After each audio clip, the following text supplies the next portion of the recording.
Há um grande arqueólogo adventista chamado Ron Wyatt. Esse camarada tem vídeos, ele fala que ele encontrou a Arca da Aliança. Ele estava fazendo uma escavação ali em Jerusalém, na área do Gólgota. O Gólgota é aquele lugar da caveira, né? Você já viu lá, já foi em Não. Jerusalém? Tem que ir, cara. Tenho que ir já. Tem que ir. É demais. Quero muito ir pra lá. Você chega lá, você fala, você sabe o que foi ali.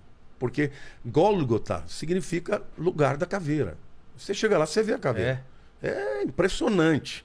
Aí, porque durante muitos anos os católicos acreditavam que o lugar onde Jesus tinha morrido ficava onde hoje é o Santo Sepulcro. Só que lá você não vê nada, não tem nada. Um dia tinha um inglês que estava hospedado no hotel em Jerusalém, que ficava na porta do muro. E ele, olhando pela janela, ele viu aquela caveira. Ele falou, pera lá, a Bíblia fala sobre o Gólgota, lugar da caveira. Então, se ali é o lugar da caveira, ali deve ter um jardim onde Jesus foi enterrado. E ele foi ali, chamou as pessoas, pediu permissão e começou a escavar. E ele encontrou o lugar do jardim. Por quê? Porque tinha uma grande cisterna para mais de 40 mil litros, porque Israel não chove todo o tempo. Então tinha que armazenar água no tempo de chuva. E além da cisterna, de todos os elementos, né, físicos de um jardim, eles encontraram o túmulo que ninguém tinha usado, que era o túmulo vazio de Jesus. Então hoje, quando a gente vai a Jerusalém, a gente vai nesse lugar que é chamado de Jardim da Tumba, né? Ou do túmulo, que fica ao lado exatamente do Gólgota, que é o lugar da caveira.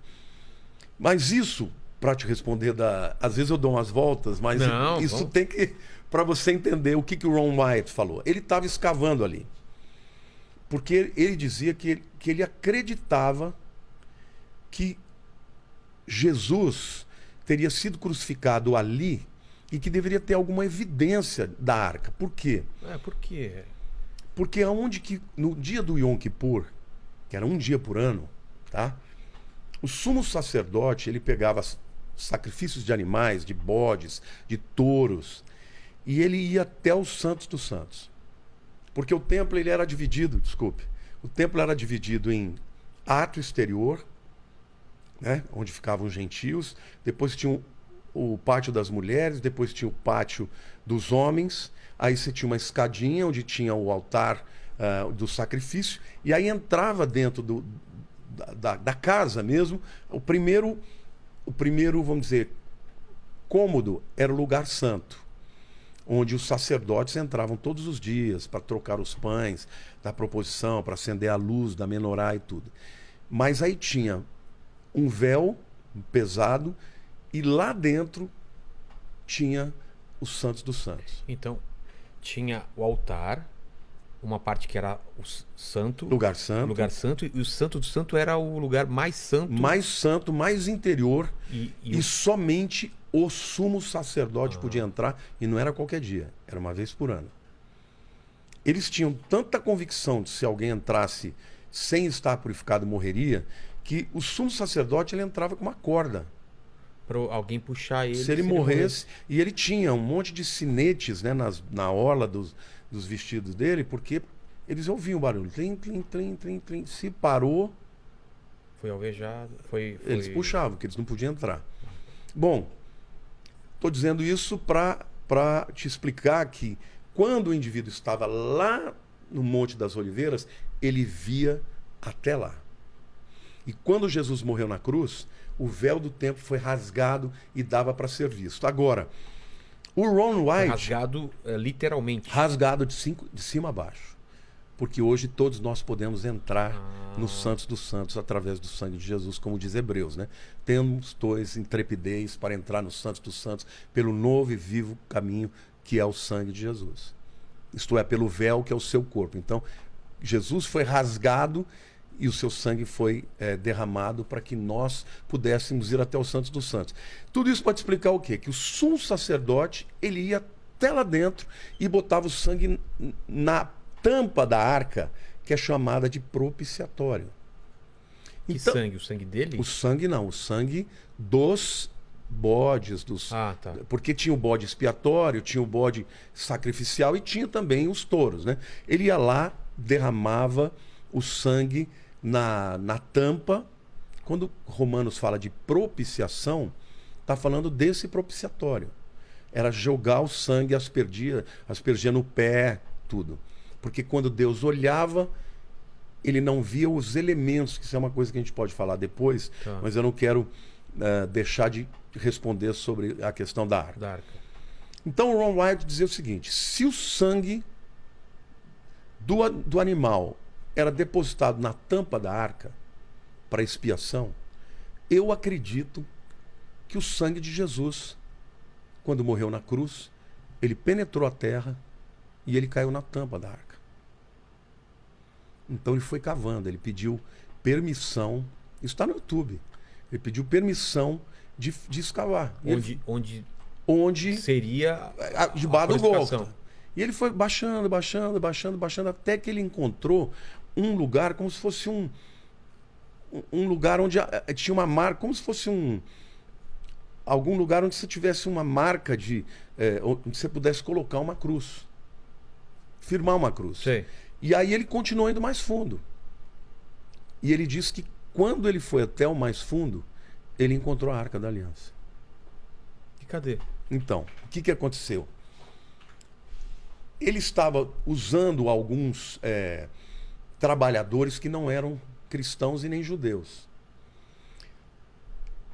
E um dos trabalhadores saiu gritando, apavorado, como se tivesse visto alguma coisa terrível. E isso causou uma certa celeuma que o governo de Israel proibiu, ele teve que sair de lá. Mas ele fala, e eu acredito que ele fala chorando. Ele fala: eu vi a Arca da Aliança. O sangue de Jesus caiu sobre a Arca da Aliança. Não foi só sobre a terra. E nunca ninguém mais escavou? Tá fechado lá. Ninguém mais escavou.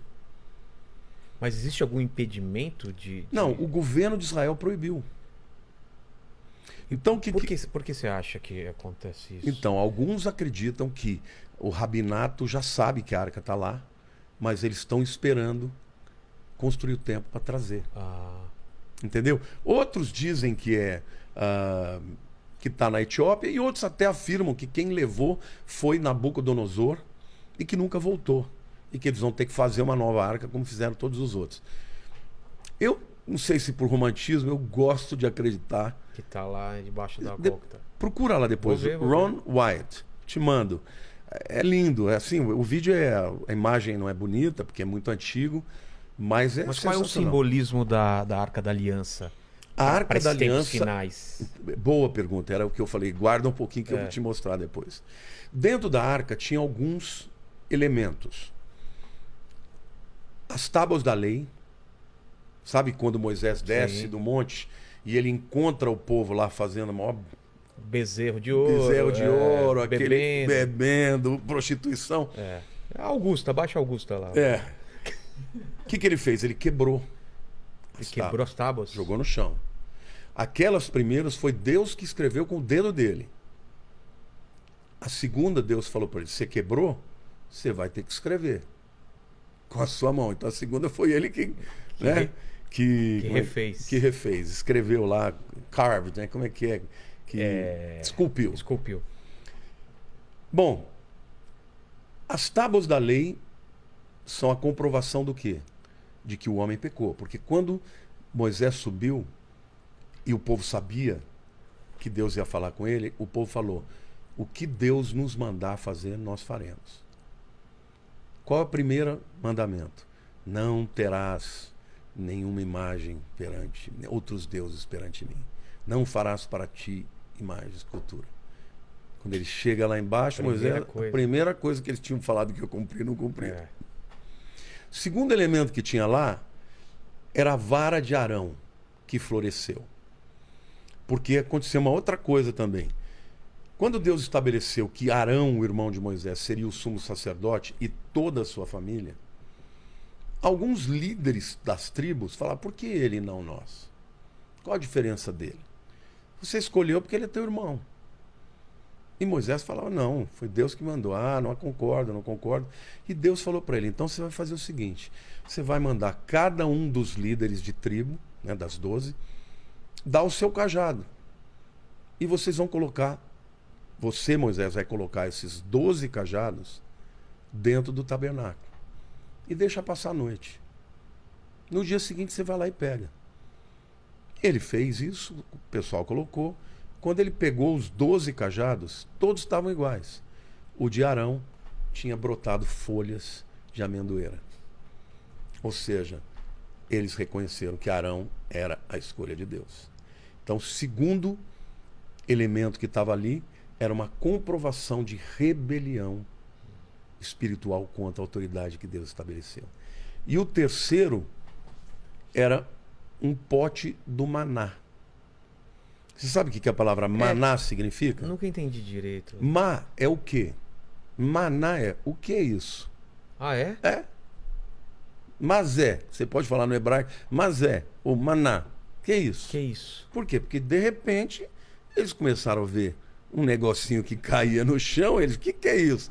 Põe na boca, era uma delícia de comer. Mas depois de um tempo, eles se enjoaram do maná. E eles chamaram aquele maná de pão maldito. Ah, é? Fala para Moisés, ó, lá no Egito a gente comia melões, comia carne, agora a gente fica comendo esse pão maldito. Então o que tinha dentro da arca? A arca representa o lugar da habitação de Deus. Tanto é que na tampa, que é o propiciatório, tem os 2 querubins. Por quê? Por quê? Porque no céu, a descrição do trono de Deus tem querubins e serafins, guardando a santidade de Deus. Então, os rabinos acreditam que Deus, quando a Shekinah, né, a glória de Deus, descia ali, ela ficava exatamente em cima do propiciatório, que é a tampa da arca. Agora, quando Deus olhava para o que tinha dentro da arca, ele lembrava do quê? Do pecado do homem. Das leis que ele não seguiu, da rebelião contra a escolha dele para outro líder, e para a provisão que Deus deu, eles chamaram de maldita. Quando o sangue era aspergido sobre aquela tampa, Deus não via essas coisas, porque o sangue cobria. É isso que é expiação. Por isso que a Bíblia diz que quando Deus olha para nós, Ele não vê os nossos pecados, mas Ele vê o sangue de Jesus que nos cobre dos nossos pecados.